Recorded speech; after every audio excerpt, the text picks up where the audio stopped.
Dear students, welcome to GATE academy. So आज हमारे साथ टॉपर स्टॉक में है कपिल शर्मा। ये नोएडा से हैं और इन्हीं से जानते हैं इनके बारे में एक बेसिक इंट्रोडक्शन और थोड़ा सा और इनसे बातचीत स्टार्ट करते हैं ताकि ये आपको समझ में आए कि बेसिकली ये जो आपका टॉपर स्टॉक है तो कपिल शर्मा से आपको क्या क्या चीज़ें सीखनी है। ठीक है, so welcome Kapil, welcome to GATE academy. Thank you sir. My pleasure sir. Okay, so थोड़ा सा अपने बारे में बताइए कि कॉलेज या सिटी आप कहाँ से हैं थोड़ा सा। Yes sir. Sir, my name is Kapil Sharma and I am basically from Noida, Uttar Pradesh, and I did my BTech in Electronics and Communication Engineering from JP Institute of Information Technology in Noida. Okay, so Kapil से mainly उन लोगों को बहुत ज़्यादा advantage होगा, specially जो लोग job करते हैं, क्योंकि कपिल ऑलरेडी वर्किंग है। इनका कॉलेज के थ्रू प्लेसमेंट हुआ था और ये ऑलरेडी वर्किंग है और ये जॉब करते हुए ऑल इंडिया रैंक 326 इलेक्ट्रॉनिक्स में लेके आए हैं। तो ये एक लुक फॉरवर्ड करने की बात रहेगी कि कैसे टाइम मैनेजमेंट करते थे एंड ऑल दोज थिंग सब कुछ करते थे। तो कपिल, अपने बारे में बताइए कि जैसे कि ऑलरेडी जॉब भी आप करते थे, तो नोट्स वगैरह आपने जैसे कि कैसे बनाए या टेस्ट सीरीज रिवीजन कैसे आपने ये सब कुछ प्लान आउट किया, सब लोग जानना चाहेंगे आपसे। ओके, तो सर बेसिकली सिंस मैंने 2 बार गेट दिया हुआ है, फाइनल ईयर में दिया था पिछले साल इन 2021, और उसमें मेरी मतलब रैंक 2935 आई थी। सो उसके बाद फिर मैंने सोचा है इसके बाद दोबारा मुझे ट्राई करना है गेट, क्योंकि मेरे लिए सेटिस्फैक्ट्री नहीं था। So in the month of August I got placed in one of the MNCs through campus placement only. और उसके बाद मैंने जो नोट्स वगैरह थे वो सब, जो मैंने वीओडी सिग्नल सिस्टम्स का लिया था course from the Gate Academy in the month of I think April and May in 2021.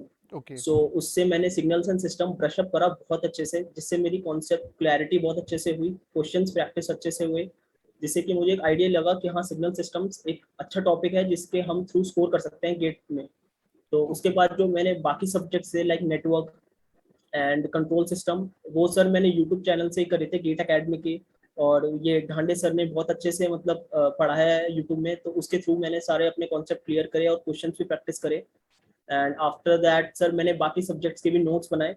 And through all that जब मेरी जॉब लगी थी अगस्त में आई थिंक, यस मैंने अगस्त में जब ज्वाइन करी थी, उसके बाद मैंने एक प्लान बनाया था पूरा कि मुझे कैसे कैसे अपना टाइम डिवोट करना है, बिकॉज एक तरफ जॉब भी होता है और एक तरफ आपकी स्टडीज भी होती हैं। तो थोड़ा मैनेज करना कभी कभी मुश्किल होता है, बस स्टार्टिंग के फेज में since it's all about training in the job, तो मुझे हेक्टिक नहीं लगा था। तो मैंने साथ साथ जॉब के अराउंड 4 आवर्स दिन में स्टडी के लिए निकालना कर दिए थे स्टार्ट। ओके। सो 4 आवर्स तो मैं देता ही देता था स्टडीज के लिए। सो उसमें मेरा स्टार्टिंग में तो रिवीजन होता था, and then about the concept which I was lacking in 2021, तो मैं उसको रिवाइज भी करता था। और साथ ही साथ क्वेश्चंस भी मैंने प्रैक्टिस करे थे बहुत सारे, मतलब from the GATE academy workbooks and the previous year workbooks. Okay, so weekdays में आप कह रहे हैं कि 4 आवर्स आप निकाल लेते थे जॉब के बावजूद भी, जॉब के बाद भी। सर सॉरी, कम कम आइए। मैं बोल रहा हूँ कि वीकडेज में भी आप 4 आवर्स निकाल लेते थे, 4 घंटे निकाल लेते थे अपने पढ़ने के लिए। हाँ सर, मैं निकाल सकता, मतलब निकाल सकता। और सर यस ओ, सर। ओके, और फिर वीकेंड्स पे तो फिर ज़्यादा ही टाइम मिलता होगा। हाँ सर, वीकेंड्स में मोस्टली मिल जाता था टाइम, तो तो उसमें वीकेंड्स मैं। में कितना टाइम लगभग स्पेंड करते थे गेट की तैयारी के लिए।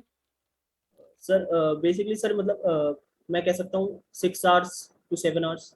अच्छा। बट सर हाँ मतलब ऐसा था कि अगर मुझे कहीं चीज कोई टॉपिक में ज़्यादा समय लग रहा है, तो सर वो उसको समझने में थोड़ा ज़्यादा टाइम लग जाता था।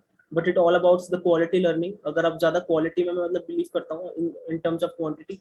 अगर मतलब मुझे कोई चीज़ जल्दी समझ आ रही है, तो ऐसा नहीं है कि उसके लिए 7 घंटे ही लगाने हैं, तो मेरा जल्दी भी हो जाता था। तो it's all about quality study. Yes. Okay, तो जैसे कि आप बता रहे हैं कि बहुत सारा आपने यूट्यूब से ही पढ़ा हुआ है और गेट एकेडमी के यूट्यूब चैनल से पढ़ा हुआ है। तो यूट्यूब में तो और भी बहुत सारे चैनल्स होंगे तो हैं। तो गेट एकेडमी को ही आपने क्यों पकड़ के आगे चला, या गेट एकेडमी से आपका कैसा कनेक्शन या कैसा बॉन्डिंग हुआ कि आपको लगा कि नहीं बस फिर और किसी चीज़ की नीड नहीं है, GATE academy sufficient. Sir GATE academy की स्टार्टिंग में जब पता चला था, जब मैं थर्ड ईयर में था इन माई बीटेक।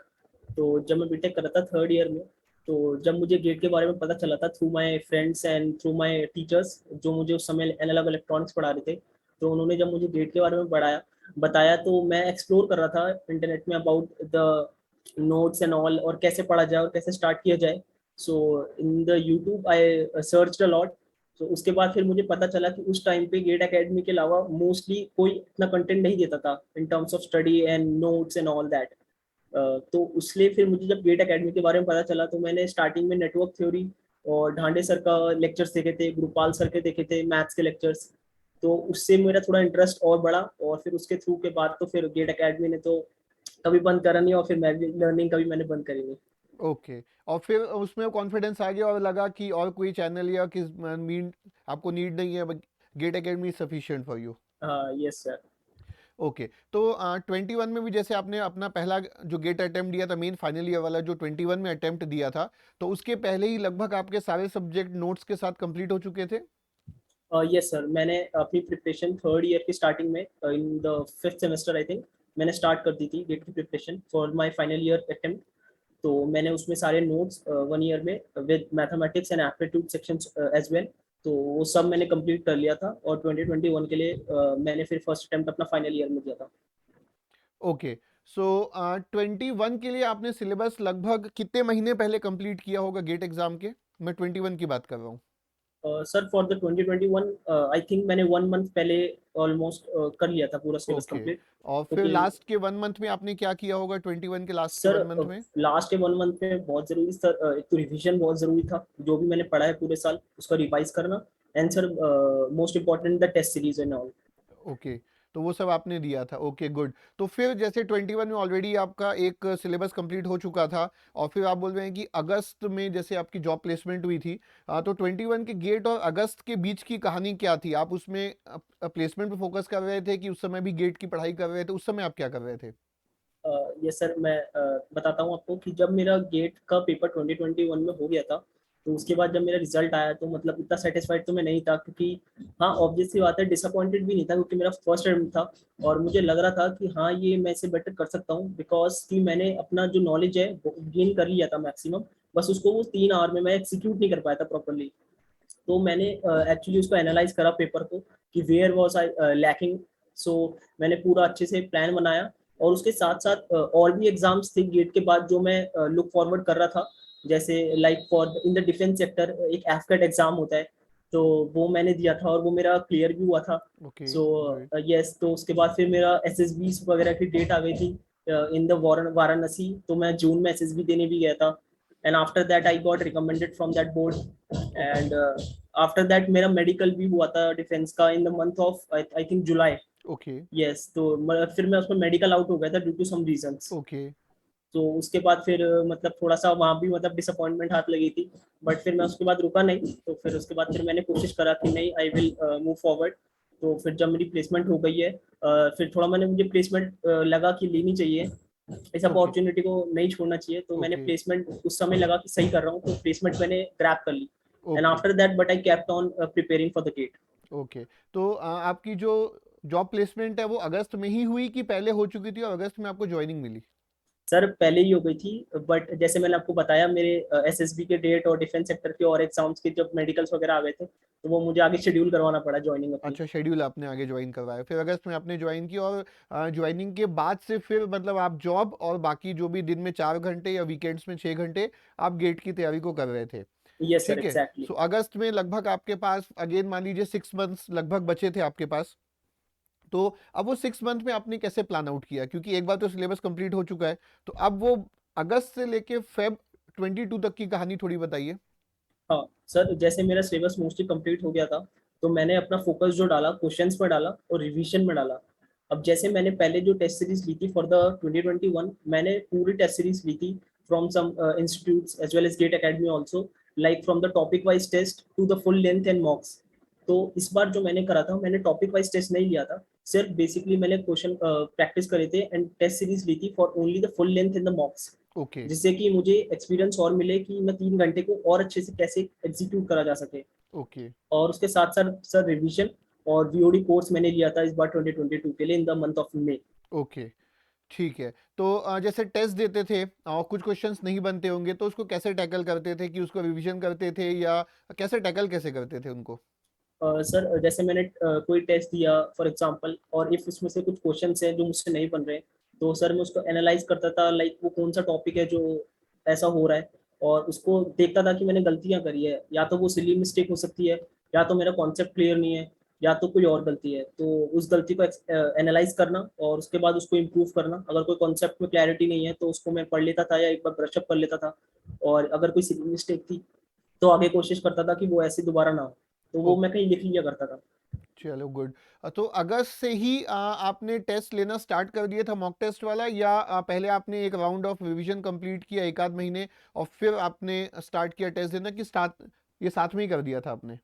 नहीं सर, पहले मैंने रिवीजन और प्रीवियस ईयर स्टार्ट कर दिया था करना, ओके। जिससे कि मेरा एक बार जो थोड़ा सा बीच में गैप आ गया था due to all other exams and all, कि थोड़ा सा उसको और अच्छे से रिवाइज करा जा सके और मेरी कॉन्सेप्ट क्लैरिटी और बढ़ जाए। और in the month of December, I can say December और to end December and full January मैंने टेस्ट सीरीज दी थी। ओके, दिसंबर से ही मोस्ट प्रोबेबली आपने टेस्ट सीरीज देना स्टार्ट की, तब तक आप पढ़ ही रहे थे और प्रीवियस ईयर क्वेश्चंस लगा रहे थे। यस। ओके।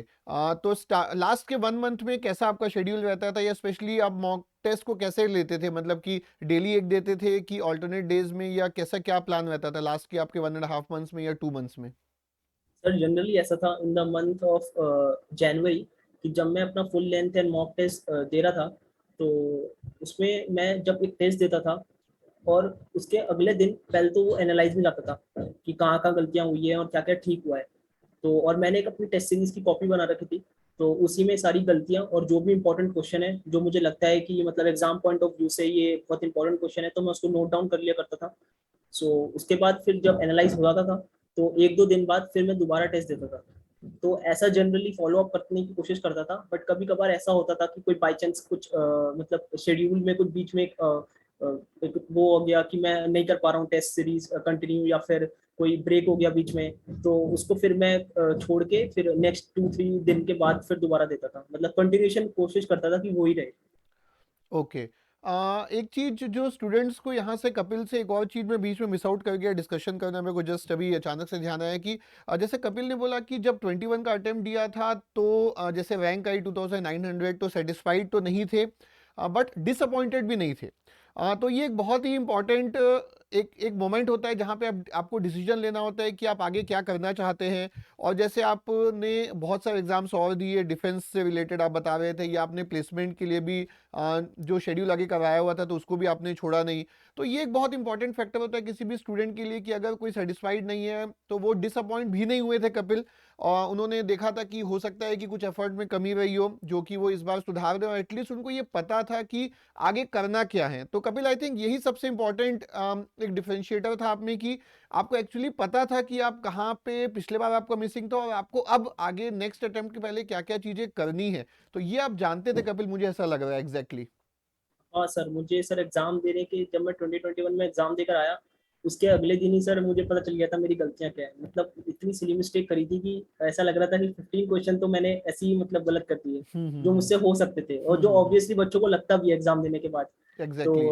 इसलिए फिर मुझे लगा कि मेरा अटेम्प्ट गंदा नहीं है, मतलब मुझे नॉलेज है, बस वो हम्म। एग्जीक्यूट करना है मुझे वो 3 आवर्स में। यही चीज एक फैक्टर बहुत इंपॉर्टेंट कपिल, और आपने बहुत अच्छा जज किया। और स्टूडेंट्स के लिए एडवाइजेबल है कि आपका जो रिजल्ट आया है उसके बेसिस पे आप अपने आप को, मतलब एक्चुअली एग्जैक्टली जो कपिल बोल रहा है दैट इज मेरा पॉइंट ऑफ व्यू, हमेशा उससे मैच करता है कि अम, आपको पता होना चाहिए कि आप कितना अच्छा कर सकते हैं आगे।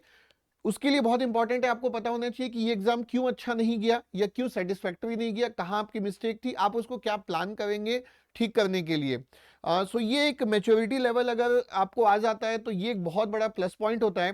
तो कपिल, स्पेशली अभी पहले अपन ये बात करते हैं कि जो अभी 23 में अपना पहला अटेम्प्ट देने वाले हैं, उनको आप क्या सजेशन या क्या बताना चाहेंगे, सो दैट उनका पहला अटेम्प्ट ही अच्छा हो जाए और उनको सेकंड अटेम्प्ट की नीड ना पड़े?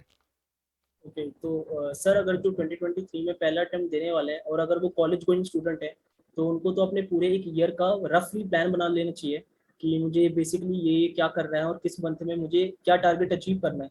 बिकॉज इससे आसानी हो जाती है, आपको किसी भी मोमेंट पे ये नहीं लगेगा कि इस मंथ में मैं क्या करूँ या फिर आगे जाके अब मेरा ये हो गया है तो मैं क्या करूँ। जब आपका एक रफली प्लान बन जाएगा तो आपको उसके अकॉर्डिंग मूव करना है। और स्टार्टिंग में आपका नेटवर्क और ये सब जो सब्जेक्ट्स हैं, specially for the electronics and communication engineering branch, जो भी स्टूडेंट्स हैं बेसिक सब्जेक्ट से उठाना स्टार्ट करें। और मतलब कॉन्सेप्ट पूरा क्लियर करें, ऐसा ना हो कि कॉन्सेप्ट रह जाए और क्वेश्चन से क्वेश्चन प्रैक्टिस करे जा रहे हैं। तो ऐसा हो जाता है कि उस समय तो क्वेश्चंस लगेंगे और जब एग्जाम में कोई नया क्वेश्चन आ जाएगा तब यस, वो हमसे थोड़ा सा डिफिकल्ट हो जाता है बनना। तो yes, concept clarity is very important. And after that questions की practice and previous year books, तो वो तो थोड़ा मैंडेटरी हो जाता है, क्योंकि आपको पता कैसे चलेगा कि आप गेट अकॉर्डिंग के ही क्वेश्चंस कर पाएंगे कि नहीं कर पाएंगे। तो वो एक आइडिया लेने के लिए previous year book is exactly, very important. And test series also in the end month, अगर आपको लगता है कि अब आप रेडी हो चुके हैं, आपने सिलेबस पूरा कर रखा है, और तो ऐसा हो सकता है कि yes you will be moving forward with the test series. और हाँ, मैं एक पॉइंट भी ऐड करना चाहूंगा यहाँ पे, अगर आपको कोई लगता है कि सब्जेक्ट में कुछ टॉपिक ऐसा है जो आपको थोड़ा डिफिकल्ट हो रहा है पढ़ना, तो जरूरी नहीं है कि आप तो कवर अप ही करें, क्योंकि यहाँ पर GATE is all about smartness. तो स्मार्टनेस बहुत दिखानी है यहाँ पे, कि आपको ऐसा नहीं है कि सिलेबस कवर करने की धुन सवार है और आप पूरा सिलेबस कवर करने पे लगे पड़े।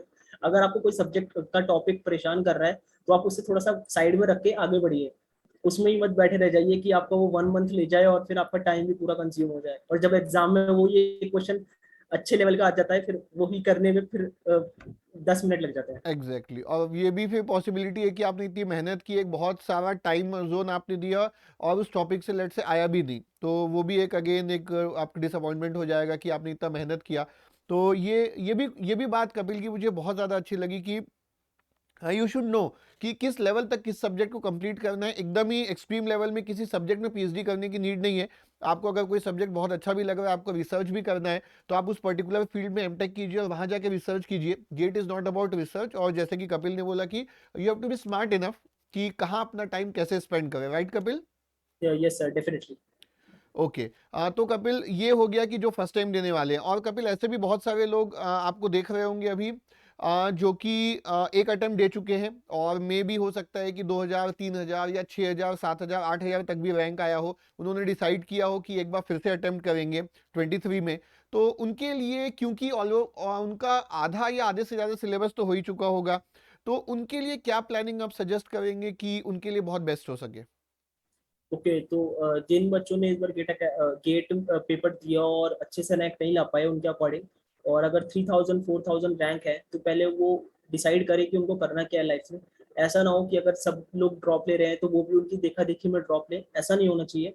उनको खुद को पता होना चाहिए कि वो ड्रॉप लेंगे तो अगले साल उसके लिए वो रेडी हो कि हाँ, मुझे गेट पेपर अगले साल देना है और अच्छे से देना है। मतलब अगर आपको 3000 में भी अपॉर्चुनिटी मिल जाएंगी, अगर आपको आगे जाके एमटेक करना है, तो उसके अकॉर्डिंग आपको देखना पड़ेगा। If you are just planning to drop a year, क्योंकि आपको लगता है कि हाँ आप अच्छा कर सकते हैं, वो 3 आवर्स में वो बस इस साल थोड़ी कमी रह गई, तो आप जरूर ड्रॉप कर ले सकते हैं, जैसे मैंने भी लिया था फाइनल ईयर के बाद। बट वो एक तरह का ड्रॉप नहीं था, just continuation with my job. So आप ड्रॉप ले सकते हैं और उसके बाद फिर उसको और अच्छे से प्रिपेयर कर सकते हैं। लाइक आप जिस कॉन्सेप्ट में आप क्लियर नहीं है, आप उसको क्लियर कीजिए। अगर आपको कहीं लग रहा है कि वो जो कंटेंट है वो मुझे चाहिए और वो कहीं अवेलेबल नहीं है, तो कपल ऑफ रुपीज आप खर्च कर सकते हैं, क्योंकि ये आपका फ्यूचर का ही सवाल है, क्योंकि आप पढ़ाई कर रहे हैं। तो ये अच्छी बात है कि आप थोड़े से मतलब ऐसे देके वो कॉन्सेप्ट लें, मतलब और उसको क्लियर करें। ऐसा ना है कि वो मन में रह जाए कि ये हमने पैसे के चक्कर में लिया नहीं, और फिर वो बाद में गेट एग्जाम में ज्यादा मार्क्स का आ गया तो फिर वो हमें दुखेगा। तो और आपको लगता है तो आप अच्छे से उसमें मेहनत कीजिए। टेस्ट सीरीज लगाना मत भूलना, because test series is very important. Because उससे आपको लगता है कि आप उस 3 आवर्स को एग्जीक्यूट अच्छे से कर पा रहे हैं कि नहीं। और उस टेस्ट सीरीज को जब देने के बाद एनालाइज बहुत जरूरी करना है, क्योंकि that would be the important part. अगर आप सिर्फ टेस्ट सीरीज दे के छोड़ देंगे, तो फिर आपको पता नहीं चलेगा कि आप गलती कहाँ कर रहे हैं। तो वो सिली मिस्टेक्स, वो कॉन्सेप्ट क्लियरिटी, और जो जो छोटी मोटी गलतियां जो हम 3 आवर्स में करते हैं, वो टेस्ट सीरीज में पता चल जाती है काफी हद तक।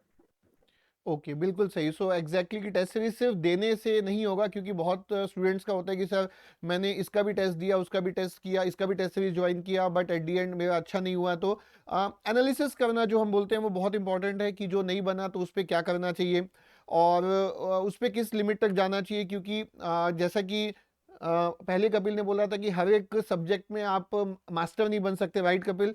सो थोड़ा सा यस कहीं सर। ना कहीं आपको थोड़ा सा चीज़ों को स्किप करके चलना पड़ेगा। तो अगर कुछ क्वेश्चन बना है तो आपको उसके पीछे भागना चाहिए या नहीं भागना चाहिए, या उसको एज इट इज नोट करके रखना चाहिए। तो ये बेसिकली आपके एक्सपीरियंस से आएगा। और कपिल, आई थिंक आप उसको ऐसे ही जज करते होंगे, क्योंकि मुझे ऐसा लग रहा है कि आपने प्रीवियस ईयर क्वेश्चन को बहुत अच्छे से पढ़ा है। तो आपको एक लेवल का थोड़ा सा आइडिया है कि गेट में क्या आ सकता है, क्या नहीं आ सकता है। तो मेरे ख्याल से आपने जज अच्छा किया होगा कपिल, कि अगर कोई टेस्ट सीरीज में क्वेश्चन नहीं बना और वो प्रीवियस ईयर क्वेश्चन से कहीं से लिंकअप नहीं था, तो आपने उसको स्किप किया होगा आई थिंक कपिल, ऐसे ही कुछ यस प्लानिंग यस, की होगी आपने? Definitely sir. मतलब जब मैं टेस्ट सीरीज देता था तो मुझे पता होता था कि गेट के लेवल का है कि नहीं है। अब एक तो क्वेश्चंस होते हैं जो डायरेक्टली बन जाते हैं, तो वो तो अच्छा है कि वो बनने भी चाहिए, अब वो चाहे किसी भी टेस्ट सीरीज में आए या सीधा गेट पेपर में आ जाए। अब कुछ ऐसे क्वेश्चन होते हैं टेस्ट सीरीज में जो मतलब हद से ज्यादा डिफिकल्ट हो जाते हैं, और वो मतलब उसकी प्रोबेबिलिटी भी नहीं होती है कि वो गेट के पेपर तक आएगा कि नहीं आएगा। ओके। तो वो कभी कभार हो जाता है कि आप गेट के प्रीवियस ईयर जब सॉल्व करेंगे तो आपको एक अंदाजा लग जाएगा कि हाँ मतलब मुझे इस कॉन्सेप्ट से और ऐसे क्वेश्चंस बन सकते हैं। हाँ, जरूरी है कि अगर कोई नया क्वेश्चन आ जाए टेस्ट सीरीज में तो उसको बना के देखना है, ऐसा नहीं कि नया आया है तो छोड़ ही दो कि ये तो आएगा ही नहीं कभी गेट में। नहीं, बट थोड़ा लग जाता है पता कि हाँ ये मतलब इतना नहीं है, डीप में इतना नहीं आ सकता, तो वो उसको आप अवॉइड कर सकते हैं। ओके। तो कपिल, एक और चीज़ जैसे यहाँ पे डिस्कस करना चाहूँगा। मुझे ऐसा लगता है कि जनरली देखिए यूट्यूब से पढ़ने में एक छोटा सा चैलेंज ये होता है कि क्योंकि यूट्यूब में बहुत सारे वीडियोस हैं, कंटेंट की कोई कमी नहीं है, एक एक सब्जेक्ट जो है वो 5-5 हज़ार घंटे का अवेलेबल होगा। बट आई थिंक मुझे ऐसा लग रहा है कपिल कि आप यूट्यूब से पढ़ के भी इसलिए सक्सेस हो पाए कि आपने फिर बाकी बहुत ज़्यादा चैनल्स को इधर-उधर देखने की कोशिश नहीं की। एक बार आपका कनेक्शन बन गया गेट अकेडमी से और एक आपका ट्रस्ट डेवलप हो गया कि आपको बहुत सारी चीज़ें मिल जाएँगी और एक कनेक्शन भी बिल्डअप हो गया फ्रीक्वेंसी मैच की। तो आई थिंक ये वन ऑफ द रीज़न रहा कपिल कि आप यूट्यूब से पढ़ के भी कुछ अच्छा कर पाए? ये सर, सर यूट्यूब में तो बहुत बड़ी बात यह है कि डिस्ट्रैक्शंस बहुत है, कि अगर आप एक वीडियो खोलना चाहते हैं स्टडी के लिए और साथ साथ रिकमेंडेड हो जाएंगी बहुत फालतू की वीडियोस, तो उसमें ध्यान बहुत जल्दी चला जाता है। तो सबसे पहले तो यही है कि अपने डिस्ट्रैक्शंस को बहुत कम कर दीजिए, मिनिमाइज कर दीजिए, जो जरूरी चीज़ नहीं है और जो आप कर रहे हैं फालतू का जिसमें टाइम वेस्ट हो रहा है तो उसको तो अवॉइड ही कीजिए। तो और जब यूट्यूब में आप पढ़ते हैं तो आपको तो बहुत कंटेंट मिलेगा जैसे सुजय सर ने बोला। हाँ, बट आपको पिकअप करना पड़ेगा कि आप किससे करें। अगर आपने एक चीज को फॉलो कर रखा है तो आप उसको ट्रस्ट दिखा के पूरा फॉलो करें। हाँ, कभी कभार बीच में ऐसा हो जाता है कि कोई चीज अगर एक चीज से समझ नहीं आ रही है तो आप उससे दूसरी कहीं जाके उसको देख सकते हैं, और नेप्टेल के भी बहुत सारे लेक्चर्स हैं उससे भी आप समझ सकते हैं। लेकिन ऐसा नहीं है कि आप एक टॉपिक किसी और से कर रहे हैं, दो तीन टॉपिक किसी और से कर रहे हैं, और फिर एक ही टॉपिक को भी तीन तीन टीचरों से कर रहे हैं। तो हुँ। उससे क्या होता है, आपको कंफ्यूजन क्रिएट हो जाएगा। और अच्छा, तो आपको फिर उसमें थोड़ी स्मार्टनेस दिखाते हुए जहाँ टॉपिक आपको ज्यादा अच्छे से समझ आ रहा है आपको वो ग्रैब करना है। ऐसा नहीं करना है कि मतलब एक टॉपिक कोई 10-10 जगह से पढ़ के इतनी क्लैरिटी ले आओ कि खुद ही गेट एग्जाम में कंफ्यूज हो जाओ। तो वो नहीं करना है, तो आपको बस स्टिक रहना है और डिस्ट्रैक्शन से दूर रहना है। ओके। ठीक है Kapil, thank you so much. आपसे बात करके आई थिंक बहुत सारे स्टूडेंट्स को आपकी बातें सुन के बहुत एडवांटेज मिला होगा। वो स्ट्रेटजी को आपकी सुने होंगे और आई होप कि बहुत लोग उसको फॉलो भी करेंगे। So Kapil, once again many congratulations from GATE academy team, और आपके फ्यूचर में जो भी प्लानिंग है उसमें आपको और ज़्यादा सक्सेस मिले। This should be just a start of your journey और आगे आपको बहुत सारे माइलस्टोन्स अचीव हो। सो गेट एकेडमी फैमिली की तरफ से मैं वंस अगेन आपको कॉन्ग्रेचुलेट करता हूँ and I wish you the best from Gate Academy family. Thank you, Kapil. Thank you very much sir. Thank you.